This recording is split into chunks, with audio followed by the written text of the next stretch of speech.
कहते हैं एक और बार आप सभी को जय मसीह की। നമ്മൾ 6-ാം മാസത്തിലേക്ക് വന്നിരിക്കുക. इस साल के छठवें महीने में हम आ पहुंचे हैं। എന്ത് പെട്ടെന്നാ മാസങ്ങൾ പോകുന്നത്. कितने जल्दी ही हमारे सामने महीने निकल कर जाते हैं। ഇന്ന് ദേവാസം പറഞ്ഞ പോലെ അന്ത്യകാലം പെട്ടെന്ന് ഓടിച്ചങ്ങ് വിടുക കർത്താവ്. പെട്ടെന്ന് പേജ് മറിക്കുന്ന और പോലെ. और एक प्रभु के दास जिस प्रकार कहा कि आखिरी समयों में जल्दी-जल्दी प्रभु हमारे सामने समय निकाल रहा है। നമ്മുടെ പ്രയറിന് വരുന്നവരുടെ എണ്ണം കുറഞ്ഞു വരിക. और हमारे प्रार्थना में आने वाले लोगों का गिनती भी कम होती जा रही है। ഞങ്ങൾ കമ്പനി സർവീസ് ഒരു ദേവദാസനെ കണ്ടപ്പോൾ അദ്ദേഹത്തിന്റെ തലയിലെ മുടിയെല്ലാം അങ്ങ് പോയി. हमारे कल जो संयुक्त आराधना थी वहाँ पर एक परमेश्वर के दास को देखा तो उनका सिर में से बाल सब चला गया हुआ है। ഒരു വർഷത്തിന് ശേഷം ഒത്തിരി മുടി അങ്ങ് പോയതുമല്ല. ഒരു വർഷം കഴിഞ്ഞ 4 വർഷമായി ഇപ്പൊ ആൾക്കാർ കുറഞ്ഞ് മുടി പോലായി വരിക. और അസംഖ്യാവുന്ന जैसे एक साल में एक व्यक्ति के सिर में से बाल कम हो जाते हैं वैसे ही इस प्रार्थना मंच में भी हम देख रहे हैं कि लोग धीरे-धीरे कम होते जा रहे हैं। മുഖത്തൊക്കെ ഒരു മ്ലാനത. मुँह में लोगों की बहुत मायूसी छाई हुई है ചിട്ടിക്കമ്പനി എല്ലാം പൊട്ടിപ്പോയവർ. और कुछ ऐसे नुकसान हुआ है इसी तरह से। നമ്മുടെ ഗവൺമെന്റ് സ്വർഗീയ ഗവൺമെന്റാ. എവിടൊക്കെ എന്തൊക്കെ ക്ഷാമം വന്നാലും അവിടെ ക്ഷാമമില്ല, സ്നേഹത്തിനും കുറവില്ല, കരുതലിനും കുറവില്ല, പ്രൊട്ടക്ഷനും കുറവില്ല. നമ്മളിങ്ങനെ വായിക്കുന്ന ബലമില്ലാത്തവർക്ക് ബലം നൽകുന്ന ഒരു ദൈവം. हमारा जो सरकार है वो स्वर्ग का है। वहाँ पर किसी भी प्रकार की कमी नहीं है, किसी भी प्रकार की घटी नहीं है और परमेश्वर का वचन इस प्रकार में बताता है कि जो बलहीन है, उसको बल देने वाला परमेश्वर है। ആരെങ്കിലും ക്ഷീണിച്ചവരുണ്ടെങ്കിൽ ബുദ്ധിമുട്ടുള്ളവരോട് ഒന്ന് നോക്കിയാൽ മതി. അവങ്കലേക്ക് നോക്കി അവർ പ്രകാശിതരായി. അവരുടെ और മുഖം य ലഭിച്ചു. और यदि कोई आप में यदि कोई बलहीन है, कोई थके हुए हैं, तो प्रभु का वचन इस प्रकार कहता है कि जिन्होंने उसकी ओर दृष्टि की, वे ज्योति पाई, उनका मुँह कभी काला ना होने पाया। Our God is still on the throne. हमारा परमेश्वर आज भी उस सिंहासन पर विराजमान है എന്നെ ശക്തനാക്കുന്നവൻ മുഖാന്തരം ഞാൻ സകലത്തിന് മതിയായി. और मैं सब कुछ कर सकता हूँ क्योंकि परमेश्वर मुझे सामर्थ देता है। ഇനി നമുക്ക് വചനത്തിലേക്ക് നമ്മുടെ ശ്രദ്ധയെ തിരിക്കാം. हम वचन की ओर हमारी ध्यान को लेकर चले। നമുക്കൊന്ന് വായിക്കാം. ലൂക്കോസിന്റെ സുവിശേഷം 7-ാം അധ്യായം 23-ാം വാക്യം. Luke chapter 7 verse 23. हम पढ़ते हैं लूका रचित सुसमाचार 7 अध्याय उसके 23वें पद को। എന്നാൽ എങ്കൽ ഇടറിപ്പോകാത്തവൻ ഭാഗ്യവാൻ എന്നുത്തരം പറഞ്ഞു. മതി. എന്നാൽ എങ്കൽ ഇടറിപ്പോകാത്തവൻ ഭാഗ്യവാൻ എന്ന് ഉത്തരം പറഞ്ഞു. धन्य है वे जो मेरे विषय में ठोकर ना खाएं। ഈ വേദപുസ്തകത്തിനകത്ത് സാത്താൻ പറഞ്ഞതുണ്ട്, ആണും പെണ്ണും പറഞ്ഞതുണ്ട്, പലരും പറഞ്ഞവരുണ്ട്. പക്ഷെ യേശുവിന്റെ ചില വാക്കുകളൊക്കെ ഭയങ്കര പവർഫുള്ളാണ്.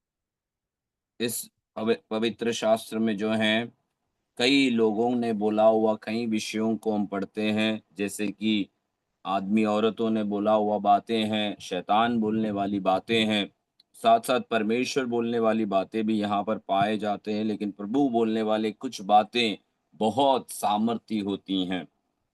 ചിലപ്പോഴേ ഞാൻ ആ വാക്കിൻ കീറി മുറിച്ചൊക്കെ പഠിക്കാറുണ്ട് യേശുവിന്റെ വാക്കുകൾ. कई बार यीशु मसीह ने कही हुई कई बातों को मैं बहुत ध्यान से पढ़ने की कोशिश करता हूँ ശിഷ്യന്മാരൊക്കെ ചില വലിയ കാര്യം കൊണ്ട് അങ്ങോട്ട് ചെല്ലുമ്പോൾ യേശുവിന്റെ വാക്ക് അതിനെ കീറി മുറിച്ച് കളയും. ഇത്ര പവർഫുൾ യേശുവിന്റെ വാക്ക്. और शिष्यों के जीवन में कई बार ऐसे हुआ करता था कि यीशु मसीह की जो बातें हैं उनके जीवन को चीर-फाड़ देते थे। ഇവിടെ യേശു എപ്പോഴും ഈ വാക്ക് പറഞ്ഞെന്നറിയാമോ? और यहाँ पर यीशु कब ये बात को बोला ये आप जानते हैं? ഇതിനു മുമ്പ് ഒത്തിരി അത്ഭുതങ്ങളൊക്കെ നടന്നിട്ടുണ്ട്. और इससे पहले जो था बहुत सारी अद्भुत कामों को यीशु मसीह ने किया था। നൈലിലെ പട്ടണത്തിലെ വിധവയുടെ മകനെ കർത്താവ് ഉയർപ്പിച്ചു. नाइल की उस शहर में जो विधवा स्त्री की बेटा जो था, जो मृत्यु हुई थी, उसे प्रभु जी उठाया। ഇതൊക്കെ വലിയ സംഭവമായിട്ട് യോഹന്നാനോട് ചെന്ന് പറഞ്ഞു ശിഷ്യന്മാര്, യോഹന്നാന്റെ ശിഷ്യന്മാർ. और ये एक बड़ी घटना के रूप में यूहन्ना के चेलों ने यूहन्ना से जाकर कहने लगा। യോഹന്നാൻ കാരാഗ്രഹത്തിൽ കിടക്കുക. यूहन्ना जो था उस समय में कारागृह में बंद था। പിടിച്ച് ജയിലിട്ടേക്കുക. उसे कारागृह में डाला हुआ है। പുള്ളി കേട്ടു, എടാ ഇന്ന വിധവയെ വിടുവിച്ചവൻ എപ്പോ എന്നെ വന്നങ്ങ് വിടുവിക്കും.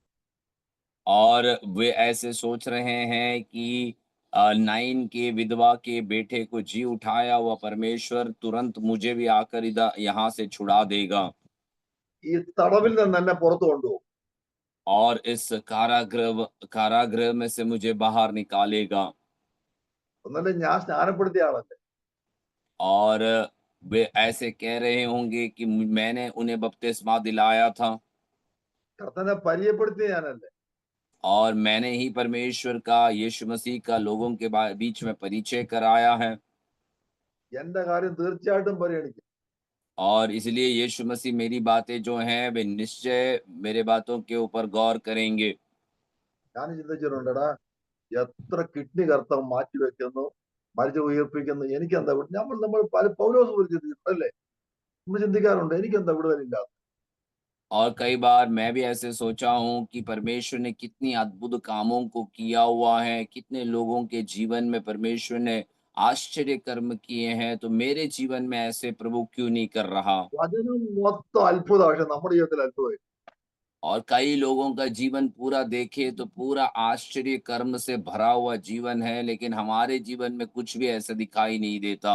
ഞാൻ 3:45 പ്രാർത്ഥനയ്ക്ക് എഴുന്നേൽക്കുന്നു, ഉറക്കളച്ച് പ്രാർത്ഥിക്കുന്നു, ചെയർമാന് പ്രാർത്ഥിക്കുന്നു, സഭയ്ക്ക് കൊടുക്കുന്നു.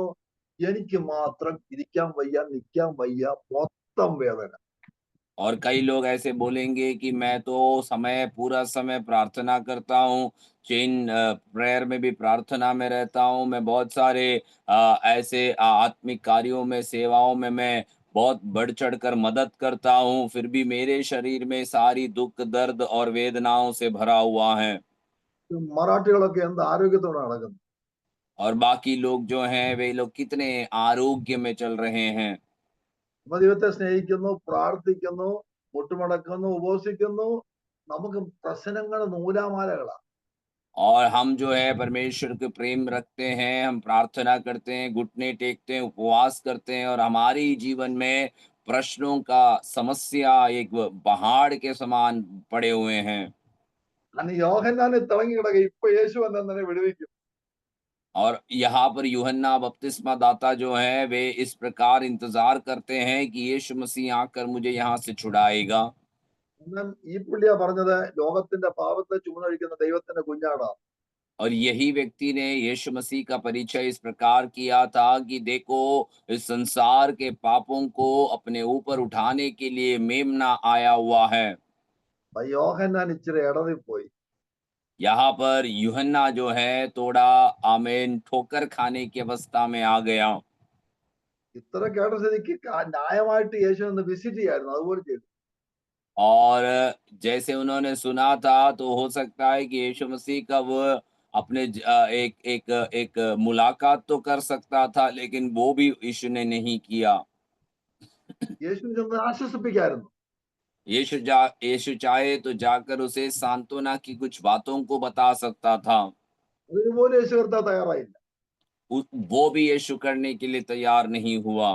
പുറത്ത് ഭയങ്കര അത്ഭുതങ്ങൾ, വിധവയുടെ ചത്തുപോയ മോൻ വിടുവിക്കപ്പെടുന്നു, അവിടെ അത്ഭുതം നടക്കുന്നു, ഇവിടക്കുന്നു, ഞാൻ ജയിലിൽ കിടക്കുക. और आसपास में बहुत सारी अद्भुत कार्यों को यीशु मसीह कर रहा है, विधवा के मरे हुए बेटे को जी उठाता है और ऐसे बहुत अधिक आश्चर्य कर्मों को करता है, लेकिन देखो मैं अभी भी ऐसे कारागृह में बंद पड़ा हूँ। നിങ്ങൾക്ക് യേശു കർത്താവ് എന്താ പറഞ്ഞെന്നറിയാവോ? यीशु मसीह ने क्या कहा आप जानते हो? യോഹന്നാൻ, നീ എനിക്ക് മുമ്പേ വന്നതാ. यूहन्ना तू जो है मुझसे पहले आया हुआ है। ഏതാനും നാൾ കഴിയുമ്പോൾ ഞാൻ ക്രൂശിക്കപ്പെടും. जैसा भी हो कुछ दिनों के बाद मैं भी क्रूस में मैं अपने जान को मुझे भी देना है। നമുക്ക് അവിടെ വെച്ച് കാണാം. हम जो हैं वहाँ उस अनंतता में मिलेंगे। ദൈവമക്കള് പണ്ട് കാണുമ്പോ കെട്ടിപ്പിടിച്ച മാറാനാഥ എന്ന് പറയും. മാറാനാഥ കാണാം, അവിടെ അവിടെ കാണാം, അവിടെ കാണാം. ഇപ്പൊ ഒരു पुर, വാക്കേ കേൾക്കാൻ.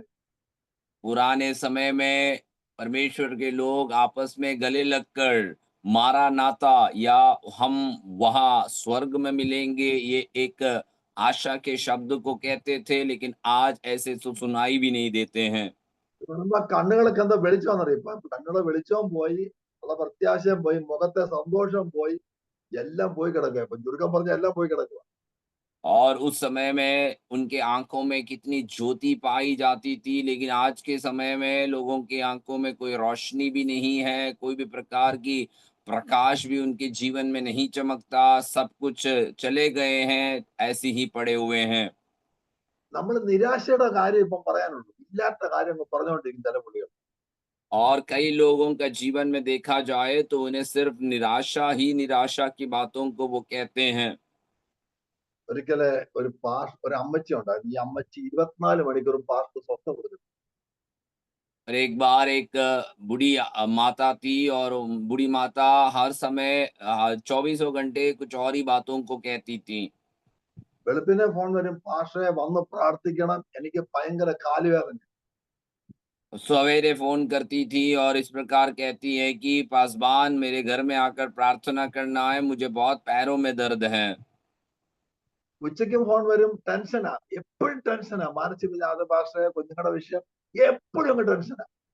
और वे हर समय तनाव की स्थिति में रहती थी, वे बच्चों के विषय में या घर के कार्यों के विषय में कहीं न कहीं ऐसे तनाव को लेकर चलती थीं। ഇങ്ങനെ ദിവസങ്ങൾ പോയിക്കൊണ്ടെങ്കിൽ ഒരു ദിവസം രാവിലെ ഈ അമ്മച്ചി പാസ്റ്ററെ വിളിച്ചു. ऐसे दिन बीतते गए और एक दिन सवेरे ये माताजी जो जो है एक वो उनके पासबान को बुलाती हैं। പാസ്റ്ററെ, ദൈവം എന്നോട് സംസാരിച്ചു, ഞാൻ നിന്നെ ഒരു നാളും കൈവിടത്തില്ല, ഉപേക്ഷിക്കത്തില്ല, ടെൻഷൻ എല്ലാം മാറി, ഞാൻ ഈ പാസ്റ്റർക്ക് ഫോൺ ചെയ്യത്തെ. और प्रभु के दास से इस प्रकार वे कहने लगी कि पासबान मुझे परमेश्वर ने बात किया है कि मैं तुझे कभी नहीं छोड़ूँगा, कभी नहीं त्यागूँगा और इसलिए मैं आज से आपको कभी तंग नहीं करना चाहती हूँ। പാസ്റ്റർക്ക് ആശ്വാസം, അമ്മച്ചി ഉറച്ചല്ലേതായി. और पासवान थोड़े समय के लिए एक चैन की साँसें लेने लगी कि हम जो ये माताजी जो हैं कम से कम विश्वास में दृढ़ हो रही हैं। 10 മിനിറ്റ് കഴിഞ്ഞപ്പോ അമ്മച്ചിയുടെ ഫോൺ. 10 मिनट के पश्चात फिर से ये माताजी की कॉल उनको पहुँचता है। പാസ്റ്ററെ, എനിക്ക് വല്ലാത്തൊരു ടെൻഷൻ, ഒരു ടെൻഷനും ഇല്ലെന്ന് ഓർക്കുമ്പോ ഒരു ടെൻഷൻ ഉണ്ടോ. और वे ऐसे कह रही थी कि पासवान मुझे बहुत चिंता हो रही है क्योंकि मेरे पास कोई चिंता करने का विषय अब नहीं रहा। ഇതിന്റെ കാര്യം, നിത്യതയെക്കുറിച്ച് വലിയ കാഴ്ചപ്പാടൊന്നും നമുക്കില്ല. യേശു ആരെന്ന് അറിയത്തില്ല. ചുരുക്കം പറഞ്ഞാൽ യേശു ആരെന്ന് പറയാൻ വെളിപ്പാട് നമുക്കില്ല. और इसका कारण यह रहता है कि अनंतता के विषय में हमारे जीवन में कोई भी प्रकार के दृष्टिकोण हमें नहीं है, कोई भी प्रकार का एक समझ हमें नहीं है और ऐसे ही हम इस संसार में जीवन जी रहे हैं। എനിക്കൊരു ഒരു വിശ്വാസം ഉണ്ടായിരുന്നു. പുള്ളി അമ്പലത്തിന് മുന്നിൽ കൂടെ പോകത്തില്ല, പേടിയാ. परमेश्वर के दास के कलीसिया में पुरानी कलीसिया में एक विश्वासी हुआ करता था जो कभी भी मंदिरों के सामने से वो कभी गुजरते नहीं थे। ഒരു ദിവസം ഫരീദാബാദ് വെച്ചൊരു ചെറിയ അമ്പലത്തിന് മുന്നിൽ കൂടെ പോയപ്പോ കത്തടച്ചോണ്ട് രക്തം ചെയ്യാൻ പറഞ്ഞുകൊണ്ട് പോവുക. और एक समय वो जिस स्थान में रह रहा था, वहाँ पे एक छोटी मंदिर के सामने से जाने के समय में यीशु मसीह की लहू की जय ऐसे बोलकर वो जा रहे थे। വചനം അറിയാത്തതുകൊണ്ടാ. कारण यह है क्योंकि वचन वे नहीं जानते हैं। പൗലോസ് പറയുന്നത് മഹത്വത്തിന്റെ പ്രത്യാശ ക്രിസ്തു നിങ്ങളിൽ ഇരിക്കുന്നില്ലയോ എന്ന്.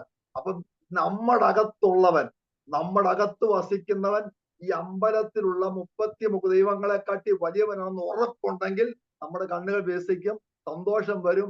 എന്റെ അകത്ത് യേശു ഉണ്ടോ, ഒന്നും എന്നെ തളർന്നതില്ല. और पौलुस इस प्रकार कहता है कि महिमामय परमेश्वर जो हमारी आशा का वस्तु है, वो हमारे अंदर वास करता है। क्या तुम ये बात को नहीं जानते हो? तो यदि हम इन वचन को जानते हैं, तो परमेश्वर का सामर्थ्य को हमारे जीवन में हम समझ जाते हैं, तो हमारे सामने चाहे कितने भी बड़ी शक्ति भी क्यों ना खड़ा रहें, हम उनसे कभी डरेंगे नहीं, भयभीत नहीं होंगे। യോഹൻ, നീ ഇപ്പൊ ഇടറിപ്പോയി, അതാ ഇങ്ങനെ സംസാരിക്കുന്നത്. और यीशु मसीह इस प्रकार कहता है कि यूहन्ना अभी तो तुम ठोकर खा चुके हो। എല്ലാവരുടെയും കല്യാണം കഴിഞ്ഞ് എന്റെ മക്കളുടെ കല്യാണം നടക്കുന്നില്ല. कई लोग ऐसे भी रहते हैं कि सब बच्चों का शादी हो चुका है, मेरे बच्चों का ही नहीं हो रहा है। ഇങ്ങനെ ഇടറി പോവാ. നമ്മൾ ഇടറേണ്ടവരല്ല. ഇടറിപ്പോയാൽ വീണ് പോവും. ഇടറല്ലേ. കാരണം ഈ ലോകത്തിൽ എന്നെയും നിങ്ങളെ ഉറപ്പിച്ചു നിർത്ത ഘടകം എന്റെയും നിങ്ങളുടെയും അകത്ത് രാജാതിരാജാവ് യേശു വസിച്ച് നമ്മുടെ കാലുകൾക്ക് ബലം നൽകി നിത്യയുടെ പ്രത്യാശ നൽകി നമ്മളെ കർത്താവ് നടത്തുകയല്ലേ. और हम ऐसे धीरे-धीरे ठोकर खाते-खाते हम चले जा रहे हैं, लेकिन प्रभु के लोगों, हमें ऐसे ठोकर खाकर नष्ट होने के लिए नहीं प्रभु ने बुलाया है, परंतु हम उस अनंतता को हमारे जीवन का लक्ष्य मानकर, हमारे जीवन में प्रभु के आनंद में हमें चलते रहना है। तब हमें प्रभु अपने पैरों में बल हमें प्रदान करेंगे और हाथों में परमेश्वर सामर्थ्य देकर हमारे जीवन से अद्भुत काम प्रभु करवाएगा। നിന്റെ ദൗത്യം നിന്റെ ശുശ്രൂഷ കഴിഞ്ഞ് ഇവിടെ കിടക്കേണ്ട കാര്യമില്ല. എന്റെ ദൗത്യം കഴിഞ്ഞ് ഞാനും അങ്ങോട്ട് വരും. നമുക്ക് സ്വർഗത്തിൽ ഒരുമിച്ച് അങ്ങ് സമ്മേളിക്കാം. ഇന്ന് പകൽക്കാലം ഈ പ്രത്യാശ ഉള്ളവർക്കായി ഞാൻ കർത്താവ് ചെയ്യാം. यीशु मसीह यूहन्ना से कहता है कि तुम्हारा जो सेवकाई था वो खत्म हो चुका है, अब तुम्हें यहाँ पड़े रहने की आवश्यकता नहीं है, तुम अब स्वर्ग आ जाओ, मैं भी अपने काम को पूरा करके स्वर्ग आ जाऊंगा, हम वहां पर मिलकर संगति निभाएंगे। ഇടറിപ്പോകുമ്പോൾ ഈ സംശയങ്ങൾ ഉണ്ടാകും. और ആകുലതയേറും, ചിന്തയേറും, ടെൻഷനാകും. बहुत सारी बातें सोचने के टाइम हमारे जीवन में हमें ऐसे एक संदेह उठता है और उसी से तनाव उत्पन्न होता है और उसी से समस्याएं खड़ी होती हैं। യോഹന്നാനോട് എന്ന് പറയാ, കുരുടർ കാണുന്നു, മുടന്തൻ നടക്കുന്നു. ഇത് പറയാനാ കർത്താവ് പറഞ്ഞത്. നീ എന്ന് പറ, കുരുടൻ കാണുന്നു, നീ എന്ന് പറ. ഇത് കേട്ടിട്ട് യോഹന്നാൻ എന്തോ കാണിക്കാൻ? और यीशु मसीह यूहन्ना के चेलों से इस प्रकार कहता है कि तुम जाकर यूहन्ना से इस प्रकार कहना है कि अंधे देख रहे हैं और गूंगे बोल रहे हैं और बहुत सारी ऐसी चमत्कार कार्य हो रहा है, लेकिन सवाल यह है कि यूहन्ना को जाकर बोलने से यूहन्ना क्या करना है। യോഹന്നാൻ കേൾക്കണം, എനിക്ക് വേണ്ടി ഒരു അത്ഭുതം ജയിലിൽ ചെയ്യണം, എന്നെ പുറത്തു കൊണ്ട്. और यूहन्ना का समस्या यही था उस समय कि मेरे लिए परमेश्वर एक अद्भुत काम करे, मुझे या इस कारागृह से प्रभु बाहर निकाले। ഒരു വാക്കുകൂടെ പറഞ്ഞു, എങ്കിൽ ഇടറിപ്പോകാത്തവർ ഭാഗ്യവാന്മാർ. लेकिन यीशु मसीह उस अंतिम शब्दों में एक बात यहाँ पर कहता है कि धन्य है वे जो मेरे विषय में ठोकर ना खाए। ഒരു വാക്കുകൂടെ യേശു പറഞ്ഞു, എന്നറിയോ? സ്ത്രീകളിൽ നിന്ന് ജനിച്ചവർ യോഹന്നനെ കാട്ടി വലിയവനില്ലെന്ന്. और वहां पर एक और बात यीशु मसीह कहता है कि स्त्रियों में से जन्म लिया हुआ यूहन्ना बपतिस्मा देने वाले से भी बढ़कर कोई नहीं है। നമ്മളൊക്കെ കാറുള്ള വലിയവനാ, വീടുള്ള വലിയവനാ. അവരല്ല. ദൈവമുമ്പാകെ വലിയവൻ എന്ന് പറയുന്നത് കർത്താവിന് വേണ്ടി നിൽക്കുന്നവരാ. और हम सोचते हैं कि जो जिनके हाथ में गाड़ी है और जिनके हाथ में बड़ी घर है, मकान है, वे लोग बड़े लोग होते हैं, लेकिन ऐसा नहीं। जो परमेश्वर के लिए दृढ़ खड़ा रहता है, वही बड़े माने जाते हैं। നമ്മുടെ ചർച്ചിൽ ആരെങ്കിലും ഗസ്റ്റ് പാസ്റ്റർ വന്ന വിശ്വാസത്തിൽ പ്രാർത്ഥിക്കും, ശ്രേഷ്ഠ ദൈവദാസൻ. അപ്പൊ ലോക്കൽ പാസ്റ്റർ ശ്രേഷ്ഠനല്ല. और हमारी कलीसिया में यदि कोई एक अतिथि आए जो पासवान होते हैं, तो प्रभु के लोग, विश्वासी लोग इस प्रकार प्रार्थना करते हैं कि श्रेष्ठ दास आए हैं। और आमीन, ऐसे अक्सर माना जाता है कि जो उनका स्थानीय कलीसिया का पासवान है वो श्रेष्ठ नहीं है। താടിയൊക്കെ ആളാച്ച് വണ്ണം കുടവരൊക്കെ ഉണ്ടെങ്കിൽ പറയും അതിശ്രേഷ്ഠദാസ്. ആ പൊന്നച്ചോ. और यदि उसके दाढ़ी हो और थोड़ा पेट भी बाहर हो और थोड़ा मोटा भी हो, तो बोलते अति श्रेष्ठ दास आया हुआ है। കേരളത്തിൽ ഒരു 10 വർഷത്തിന് ഒരു സംഭവം നടന്നു. केरल देश में एक 10 साल पहले ऐसी एक घटना हुई। ഒരു സിറ്റിക്കകത്ത് വലിയൊരു ചർച്ച്.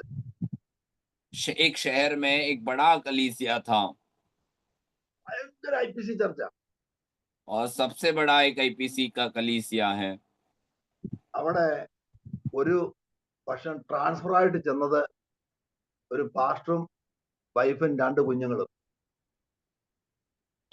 वहां पर एक साल वहां ट्रांसफर के रूप में एक पासबान, उसकी पत्नी और 2 बच्चों के साथ एक नया पासबान वहाँ पहुँचता है। വിശ്വാസത്തിലെ കാറൊക്കെ കൊണ്ടുവന്ന് പാഷ സ്വീകരിക്കാൻ ചെന്നപ്പോ അവരുടെ വയറങ്ങ് നിറഞ്ഞു. കാരണം പുള്ളി ആകെപ്പാടെ 32 കിലോയോ.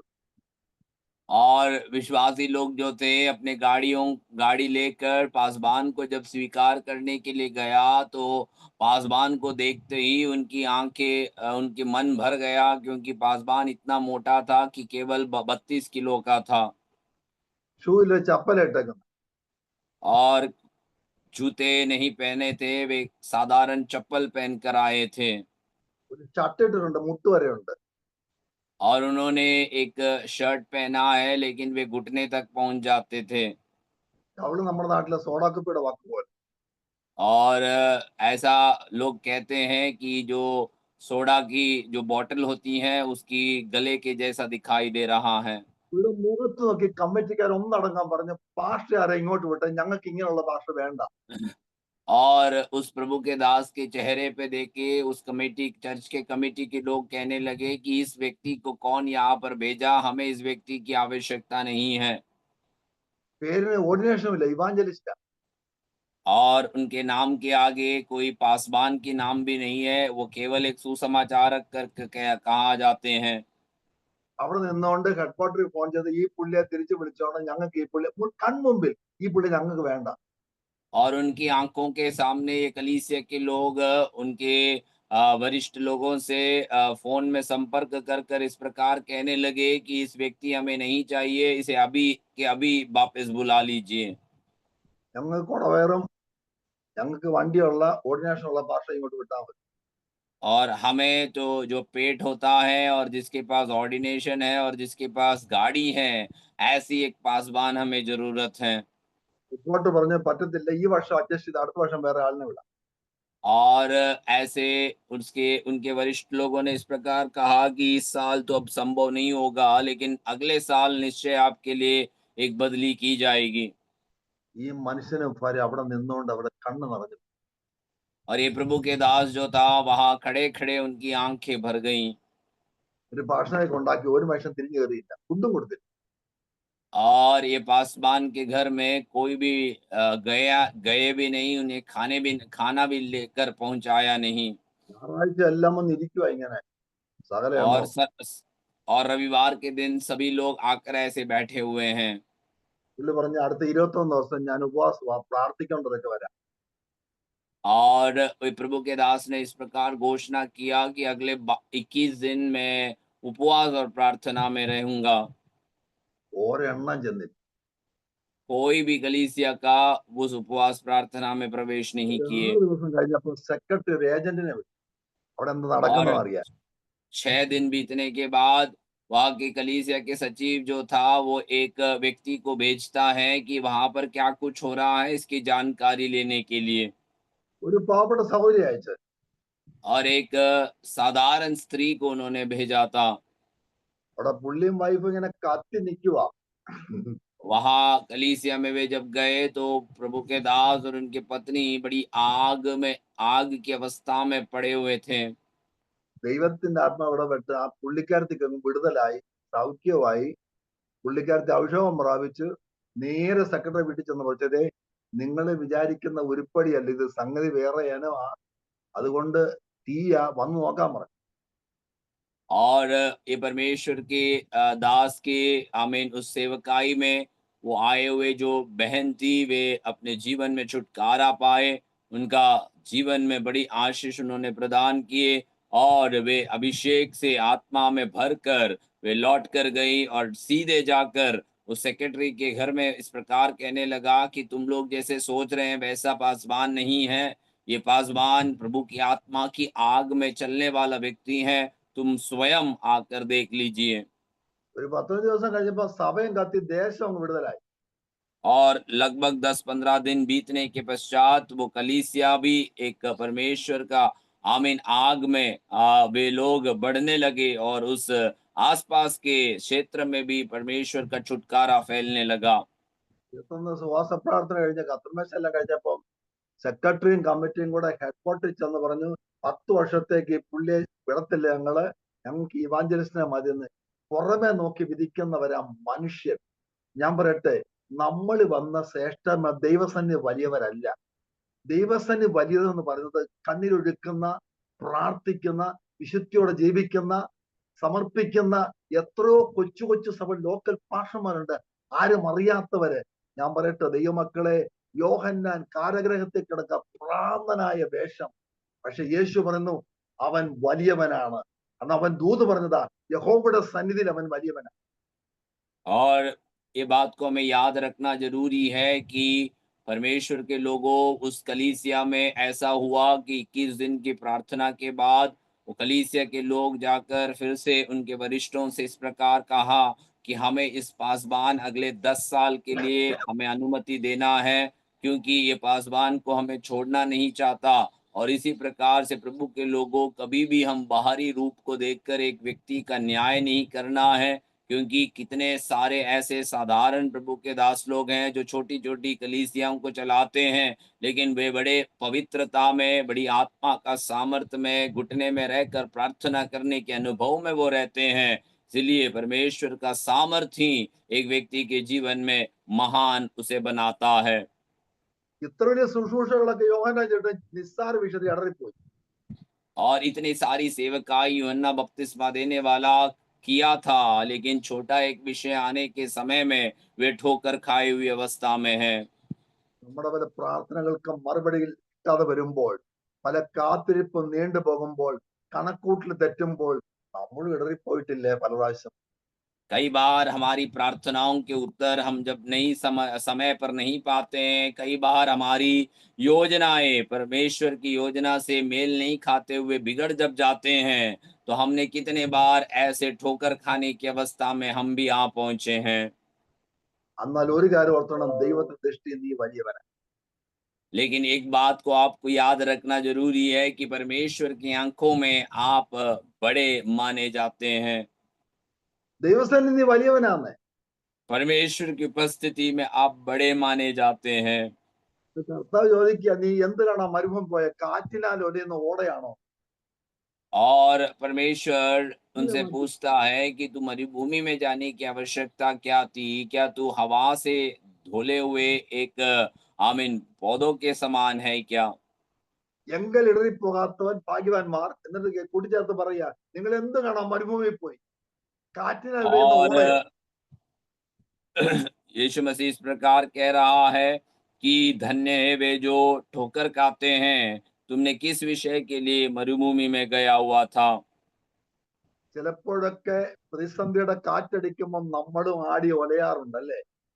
कई बार हमारे जीवन में भी क्या किस कई प्रकार की मुश्किलों की हवा या आंधी जब चलती हैं, तो हम भी कई बार डगमगा जाते हैं। കാറ്റ് വരുമ്പോൾ ഇപ്പം ഞാൻ ഒടിഞ്ഞു പോകും, ഇപ്പം ഞാൻ വീഴും, ഒന്നും പറ്റത്തില്ല. കാരണം और വേരുറച്ചിരിക്കുന്നത് ജീവന്റെ ഉറവായ കർത്താവിലാണ്. कई बार आंधी आने के समय में हम भी डगमगा जाते हैं, हम भी गिरने जैसी अवस्थाओं में पहुंचते हैं, लेकिन हम कभी गिरते नहीं हैं, क्योंकि हमारा जो स्रोत है, हमारा जो आमीन आमीन सब कुछ है वो परमेश्वर की ओर से है, और प्रभु हमें दृढ़ खड़ा करने में मदद करता है।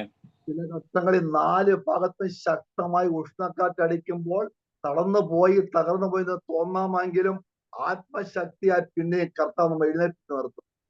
और इन दिनों में चारों दिशा से हमें हो सकता है कि हमारे जीवन में आग जैसी अवस्थाएं आ रही हैं या आंधी जैसी अवस्थाएं आ रही हैं, लेकिन हमें कभी भी हमें थकना नहीं है, हमें निराश नहीं होना है, क्योंकि परमेश्वर हमें वहां से छुड़ाने के लिए वे सामर्थी हैं। മാർക്കോസിന്റെ സുവിശേഷം 6-ാം അധ്യായം 3-ാം വാക്യം ആർക്കെങ്കിലും വായിക്കാം. മാർക്കോസ് 6:3.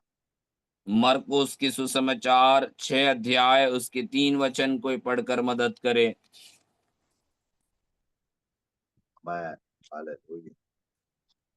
ഇവൻ മറിയയുടെ മകനും യാക്കോബ്, യോസെ, യൂദ, ശീമോൻ എന്നിവരുടെ സഹോദരനുമായ തച്ചനല്ലയോ? ഇവന്റെ സഹോദരികളും ഇവിടെ നമ്മോടുകൂടെ ഇല്ലയോ എന്ന് പറഞ്ഞ് അവങ്കൽ ഇടറിപ്പോയി.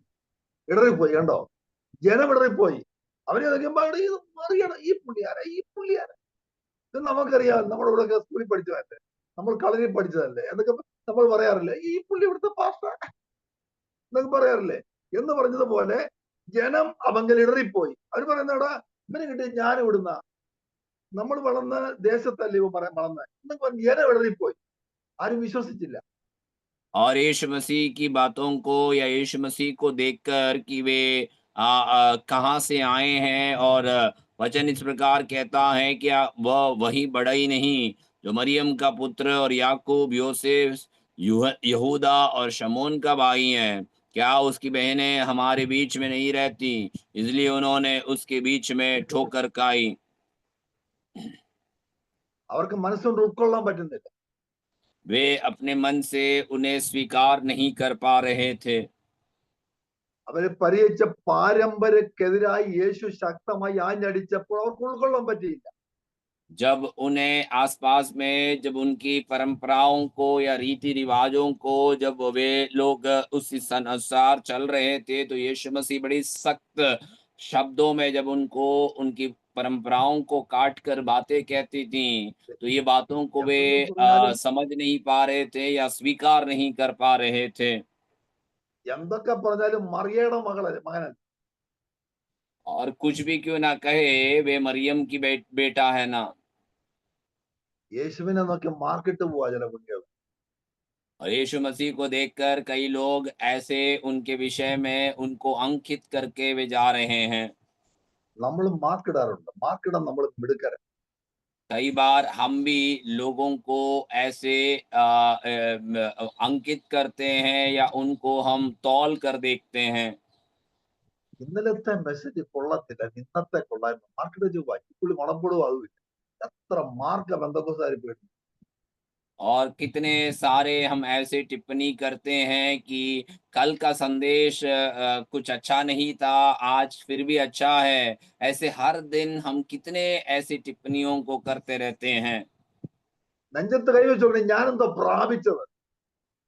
आप अपने सीने में हाथ रखकर आप अपने आप से पूछे कि मैंने क्या प्राप्त किया है। നീ പ്രാർത്ഥിക്കുന്നവനെങ്കിൽ ആരിൽ കൂടെ കർത്താവ് ഇടപെടും. ഒരു കോഴിയിൽ കൂടെ സംസാരിച്ചവനല്ല നമ്മുടെ കർത്താവ്. और यदि आप प्रार्थना करने वाला व्यक्ति हैं, तो परमेश्वर किसी भी चीजों से आपके जीवन में बात कर सकते हैं। पतरस के जीवन में हम देखते हैं कि एक मुर्गी से परमेश्वर ने उसके जीवन में बात किया था। ഒരു കോഴി കൂകിയപ്പം പത്രോസ് കരഞ്ഞെങ്കിൽ ആരിൽ കൂടെയും പ്രവർത്തിപ്പാൻ ദൈവശക്തനാ. और एक मुर्गी बांग लगाने के समय यदि पतरस बड़े दुख के साथ रोने लगा, तो परमेश्वर किसी से भी बात कराने के लिए सामर्थी प्रभु है। അവരുടെ അരുളപ്പാടുകൾ അവഗണിക്കാതെ അവങ്കിൽ ഇടറിപ്പോയി. और उसके वचनों को वे लोग अनदेखा किए और वे ठोकर खाए। മത്തായി 13:21 നമ്മളിങ്ങനെ വായിക്കുന്നത് അവർ ക്ഷണത്തിൽ ഇടറിപ്പോയെന്ന്. और मत्ती के सुसमाचार 13 अध्याय इसके 21 आयत में इस प्रकार लिखते हैं कि वे क्षण भर में वे ठोकर खा गए। യേശു പറഞ്ഞ് വിത്ത് വിതയ്ക്കുന്ന കാര്യം പറഞ്ഞപ്പോൾ വേരില്ലായികൾ മുളച്ചു വന്നു. ഷൂന്ന് മുളച്ചു വന്നു. വേരില്ലായി ഉണങ്ങിപ്പോയെന്ന്. കണ്ടോ? ഇത്രേ ഉള്ളൂ. और അടിസ്ഥാനമില്ലാത്ത बीज ഒരെണ്ണം നിലനിൽക്കുന്നു. और बीज बोने के विषय में यीशु मसीह ने जब दृष्टांत को कहा, तो इस प्रकार कहा कि वे आमीन ऐसे कई बीज थे जिसका कोई जड़ तो नहीं था, लेकिन वे बढ़कर जल्द से बढ़कर ऊपर आए, लेकिन जड़ ना होने के कारण वे नष्ट हो गए। ऐसे कई लोग होते हैं। അവർക്ക് വേരില്ലെന്ന് പറഞ്ഞാൽ അവര് പറയുന്നത് ഈ പഠിപ്പിക്കുന്ന പറഞ്ഞാൽ അറിയോ, ഉപദ്രവം വരത്തില്ല, ഞെരുക്കം വരത്തില്ല, കഷ്ടത വരത്തില്ല, ഷൂന്ന് ഫ്ലൈറ്റ് കയറി സ്വർഗത്തിലോട്ട് ലാൻഡ് ചെയ്യുമെന്ന് പോലെ പ്രസംഗം. എന്ത് സുഖമല്ലേ. और ऐसे लोग कभी कभार जो हैं ठोकर खा जाते हैं, क्योंकि वे लोग इस प्रकार सिखाते हैं कि किसी भी प्रकार का विरोध या उपद्रव या किसी भी प्रकार की मुश्किलें समस्याएं नहीं आएंगे, हम तुरंत हम सीधे स्वर्ग में पहुंच जाएंगे। ऐसे वे विचारधाराओं को रखते हैं। അവിടെ ആയിരങ്ങൾ കൂടും. അത് അവര് പറയും ഞെരുക്കവും ഇല്ല, കഷ്ടമില്ല, പോരാ പറയും. और दूसरे भाग में जो है हजारों लोग जाते हैं, वे लोग कहते हैं कि कोई भी प्रकार का तंगी मुसीबत हमारे जीवन में नहीं है। ഞാൻ കഞ്ചൂർമൊക്കെ സൂക്ഷിച്ചോണ്ടിരുന്നപ്പം ഒരു ആന്റി എന്നെ എടുക്ക വന്നു.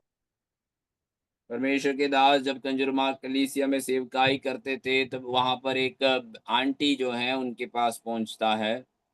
കയ്യ മുതല പക്ഷെ കാല് നിറച്ച് മുതലുക. जो वस्त्र കയ്യെ മോതിരമില്ല, കാല് നിറച്ച് മോതിരം. उनके हाथों में कोई भी प्रकार की अंगूठी नहीं या कोई भी प्रकार का रिंग नहीं था, लेकिन उनके पैरों में पूरे ऐसे रिंग को देखते थे।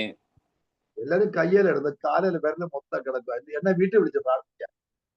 और अधिकतर लोग तो हाथ की उँगलियों में पहनते हैं, लेकिन ये तो पैरों के हर एक उँगली में ऐसी अंगूठियों को पहन रखी थी और मुझे अपने घर में प्रार्थना करने के लिए बुलाई।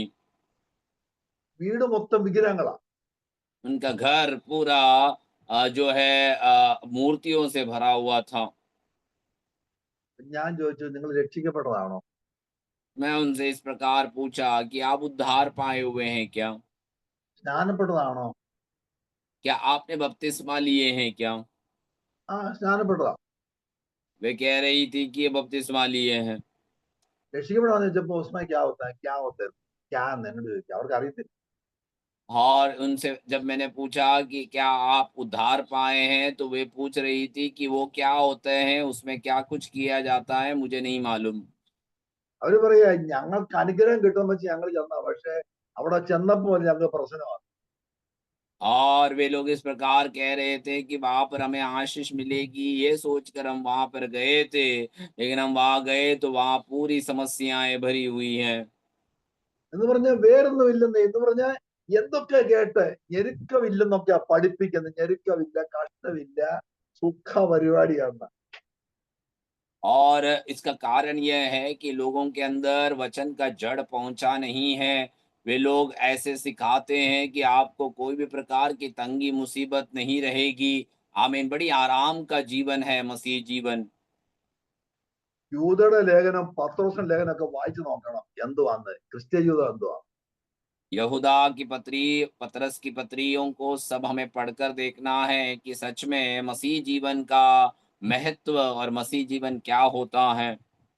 1 പത്രോസ് 4:12-14 ഇങ്ങനെ വായിക്കുന്ന, ആകയാൽ ദേ ഒരു അപൂർവ കാര്യം നിങ്ങൾക്ക് വന്നു കൂടിയെന്ന് വെച്ച് അപൂർവ കാര്യം എന്ന് പറഞ്ഞാൽ സംഭവിക്കാത്തവരെ സംഭവിച്ചെന്ന് വന്നാൽ അതിശയിച്ചുവര്, ക്രിസ്തുവിന്റെ കഷ്ടങ്ങൾക്ക് പങ്കുള്ളവരാകും തോറും സന്തോഷിച്ചു കൊള്ളുവിൻ. അങ്ങനെ നിങ്ങൾ അവന്റെ തേജസ്സിന്റെ പ്രത്യക്ഷത ഉല്ലസിച്ചാനന്ദിപ്പാൻ ഇടവരുന്നു. കണ്ടോ, അവന്റെ അവിടെയാ സന്തോഷം. और पहले पतरस की पत्री 4 अध्याय उसके 12 वचन में इस प्रकार लिखता है कि तुम्हारे जीवन में ऐसी एक अनोखी बात हो रही है, इसलिए अचंभित मत होना, क्योंकि परमेश्वर के मसीह के दुखों में सहभागी होने की आनंद करो, जिससे उसकी महिमा के प्रकट होने के समय भी तुम आनंदित और मगन हो। അവരുടെ അവരുടെ വിഷൻ അറിയാമോ? ആഡംബരക്കാർ നടക്കുന്നു, റിസോർട്ടുകളിൽ ഉല്ലസിക്കണം, എൻജോയ് ചെയ്യണം. ഇതിന് ഓപ്പോസിറ്റ് സംഭവിക്കുമ്പോൾ എറിപ്പോ. और उनका सोच इस प्रकार का है कि बड़ी-बड़ी गाड़ियों में हमें घूमना है और बड़े-बड़े स्थानों में हमें जाकर रहना है और बड़ी आराम का जीवन को जीना है, और ठीक ऐसे विपरीत परिस्थिति जब जीवन में आती हैं तो वे ठोकर खा जाते हैं। എങ്കിൽ ഇറിപ്പോകാത്തവർ ഭാഗ്യവാന്മാർ. यीशु मसीह इस प्रकार कहता है कि जो धन्य है वे जो लोग मुझ में ठोकर नहीं खाते हैं। കേരളത്തിൽ പണ്ട് സർ CP രാമസ്വാമി അയ്യർ പറഞ്ഞ, അതിനറിയത്തില്ലായിരിക്കും, CP അദ്ദേഹത്തിന്റെ കാലത്ത് സുവിശേഷം പ്രസംഗിച്ചതിന് സാധുച്ചോദേശം ജയിലിട്ടു. और केरल में बहुत समय पहले एक सीपी रामस्वामी नाम का कोई व्यक्ति था, और एक व्यक्ति ने जब सुसमाचार का प्रचार किया तो उसे पकड़कर जेल में बंद किया गया। ജയിലിൽ കിടന്നൊരു പാട്ടോടെ പാട്ടാ. और जेल में पड़े रहकर ये व्यक्ति जो था गीत पे गीत गाए जा रहे थे। പുള്ളിയോടൊന്ന് പാടുവാ, ട്രാൻസ്ലേറ്റ് ചെയ്യാൻ പറ്റത്തില്ല, ഇങ്ങനെ പാടിയത്. മണ്ണം വരുത്താലും മണ്ണിനിരയത് കണ്ണിന്റെ ഭംഗിയും മായ മായ, അയ്യോ അയ്യോ എന്നുള്ള അന്ത്യസ്വരം കേൾക്കും, അയ്യോ എനിക്കൊന്നും വേണ്ട പാരിൽ. ജയിലും കൊട്ടാരവും ഒക്കെ കണ്ടപ്പോ പുള്ളി വീണ്ടും പാടാൻ തുടങ്ങി. और जेल और महल को देखने के समय में वे फिर से गाने लगे और इस प्रकार बोल रहे थे कि सब कुछ माया है और ये कुछ भी अनंतता तक टिके नहीं रहेंगे। എന്നിട്ട് പാടുക, കൊട്ടാരമായാലും വിട്ട് മതിയാകൂ, കോട്ടയ്ക്കകത്തേക്കും മൃത്യു ചെല്ലും. ഈ പാട്ട് ഈ CP-യുടെ തമ്പുരാട്ടിയുടെ ചെവിയിലെത്തി. കാരണം ജയിലിൽ കിടന്നാലും പാടത്തില്ല, ആരും പാടുവോ? और वे फिर से इस प्रकार गीत गा रहे थे कि चाहे कितना भी महल हो तो उसे छोड़कर एक दिन जाना ही है। और आमीन, इस प्रकार का एक अनुभव में वे लोग आमीन रहते थे। നാളെ നമ്മളെല്ലാം കൂടി ജയിലിലിട്ടാൽ അറിയാം എത്ര എണ്ണം ഇടറി പോകും, എത്ര എണ്ണം പാടും എന്നൊക്കെ, എത്ര എണ്ണം സ്തോത്രം ചെയ്യും എന്നൊക്കെ അറിയാം. കൊണ്ടിട്ട് നോക്കണം, അപ്പൊ അറിയാം. कल हमें भी ऐसे जेल में बंद कर दी जाए तो हम में से कितने लोग जान पाएंगे कि कितने लोग ठोकर खा रहे हैं, या कितने लोग गीत गाएंगे, या कितने लोग आनंद में रहेंगे। പുള്ളിക്കാരത്തി CP-യോട് ചോദിച്ചു, ഈ പുള്ളി എന്തിനാ ജയിലിലിട്ടിരിക്കുന്നത്? और वो एक वहां पर एक व्यक्ति थे, वो इस प्रकार पूछने लगा कि इसे क्यों जेल में बंद किया गया है। എന്നാൽ CP-യെ വിളിപ്പിച്ചു ഭാര്യ. और उनके पत्नी ने उस सीपी नाम का व्यक्ति को बुलवाया പുള്ളിക്കാരൻ, ഞാൻ സുവിശേഷം പ്രസംഗിച്ചതിന് എന്നെ പിടി ജയിലിലിട്ട്. और इस प्रकार उन्होंने बोला कि मैंने सुसमाचार प्रचार किया, इसलिए मुझे जेल में बंद किया गया। പെട്ടെന്ന് വിടാൻ പറഞ്ഞു. तुरंत उसे वहां से रिहा करने की आज्ञा दी गई। പ്രായശ്ചിത്തമായിട്ട് എന്താ കൊടുത്തെന്നറിയാമോ? 10 और ഏക്കർ സ്ഥലവും ഒരു വീടും. തിരുവനന്തപുരത്ത് 10 ഏക്കർ സ്ഥലവും ഒരു വീടും. और इनाम के रूप में उसे इस प्रकार दिया गया कि उन्हें 10 एकड़ जमीन और एक मकान भी उनको दिया गया था। പുള്ളി ഉടനെ പാടിയെന്നറിയാവോ? उन्होंने तुरंत क्या गाया, आप जानते हो? തമ്പുരാട്ടിയോട് പറയുക, अपने पत्नी से इस प्रकार कह रहा था എനിക്ക് തരാമെന്ന് പറഞ്ഞ 10 ഏക്കർ സ്ഥലവും വീടും 10 പേർക്ക് കൊടുത്തേരെ, എനിക്ക് വേണ്ടാം. और ഒരു തൊണ്ട് उस ഭൂമി കൊടുത്തില്ല. जिन्होंने उनको इनाम देने के लिए कहा था, उस व्यक्ति से ये व्यक्ति इस प्रकार कह रहा है कि मुझे जो 10 एकड़ जमीन और जो घर आप देने थे, वो आप 10 लोगों को बांट दीजिए, मुझे उसकी आवश्यकता नहीं है। പുള്ളി പറഞ്ഞത്, തേജസ്സിന്റെ പ്രത്യക്ഷ ഉല്ലാസം എന്റെ അകത്ത് കിടന്ന കത്തുമ്പോ ഈ 10 ഏക്കർ എനിക്കെന്തോ കാണിക്കാനാ, ഞാനങ്ങ് പോവല്ലേ. और वो व्यक्ति इस प्रकार कहने लगा कि परमेश्वर का महिमामय आशा और प्रभु का आग जब मेरे अंदर जलता है, तो ये जमीन और ये मकान की मेरी क्या आवश्यकता है। അതാണ് ജയിലിൽ നിന്ന് ഇറങ്ങി പറയും, എന്റെ കർത്താവ് അനുഗ്രഹിച്ച് 10 ഏക്കർ ഭൂമി വന്നെന്ന് പറയും. പേരിലാക്കി ഉടനെ വലിയ പിന്നെ യോഗം കൂട്ടൊന്നും വേണ്ടത്. നീ എന്തിനാ हमें പ്രാർത്ഥിക്കുന്നത്? 10 ഏക്കർ हमें यदि ऐसा जेल से निकाल दिया जाते, रिहा किया जाते हैं, और ऐसे हमें अगर इनाम भी दिया जाते हैं, तो हम बोलेंगे कि परमेश्वर ने मुझे जेल से रिहा किया और परमेश्वर ने मुझे आशीष भी दिया। ऐसे हम बोलने बोलने लग जाते हैं। സുവിശേഷ നിമിത്തം ജയിലായി അനന്തപുരി 10 ഏക്കർ ഭൂമി തന്നു, ഇനി ഞാൻ പ്രസംഗിക്കാൻ പോട്ടെ. ഇതാണോ വിഷയം? और मैं सुसमाचार के कारण मुझे जेल जाना पड़ा, लेकिन वहां से मुझे प्रभु ने बाहर निकाला और मुझे बड़ा इनाम भी दिया। अब मैं अब और कोई कार्य करने के लिए नहीं जाऊंगा। വചന നിമിത്തം ഉപദ്രവം ഉണ്ടാകുമെന്നും വചനത്തിൽ ആഴമായി വേരുള്ളവരാകി ഇടറിപ്പോയെന്നും ക്രിസ്തു നിമിത്തം കഷ്ടം സഹിക്കുന്നവന്റെ സ്വത്താണെന്നും മനസ്സിലാക്കും ദൈവമക്കൾ ഇടറിപ്പോകത്തില്ല. അവർക്കറിയാം എന്റെ യേശുവിന്റെ പ്രത്യക്ഷതയിൽ എന്റെ മഹത്വം വെളിപ്പെടും.